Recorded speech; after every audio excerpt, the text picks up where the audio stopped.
Bonjour, je suis Richard Grélon, je travaille chez Otis et je suis DSC donc pour la CGT, donc l'entreprise Otis, numéro 1 de l'ascenseur. Les ascenseurs font partie de la branche de la métallurgie. Aujourd'hui, nous, on a décidé avec les camarades d'appeler un mouvement de débrayage donc devant le siège Otis France à Puteaux, mais aussi partout en région. Donc il y a eu des rassemblements à Nantes, Toulouse, Tours notamment, et je viens parce qu'on n'est pas du tout d'accord avec les résultats des NAO.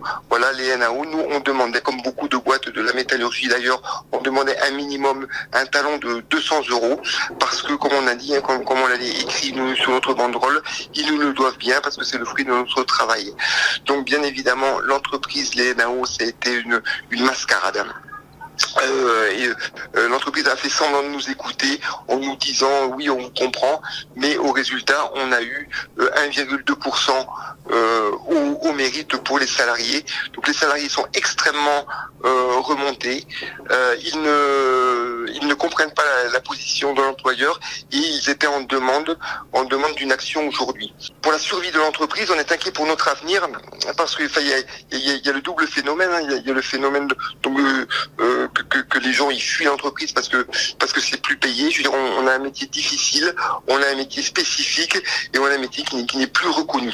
On va convoquer une information syndicale. L'idée c'est de construire avec les salariés, la suite du mouvement. Donc l'information syndicale d'ici 15 jours à 3 semaines en sortie des vacances scolaires aux alentours du 10 mars et après renouveau un mouvement de grève, on espère aussi les autres organisations syndicales.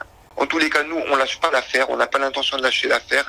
Ça fait trop longtemps que ça dure et vraiment, il nous semble en tous les cas que les salariés étaient dans l'attente jusqu'à aujourd'hui. Alors même si le mouvement n'a pas pris les ampleurs qu'on aurait pu espérer, pour les salariés, il nous a semblé que c'était un regain d'espoir. Je crois sincèrement qu'aujourd'hui, le mouvement qu'on a mené leur a donné une perspective pour l'avenir qui est plus encourageante en tous les cas que ce qu'elle était la semaine dernière.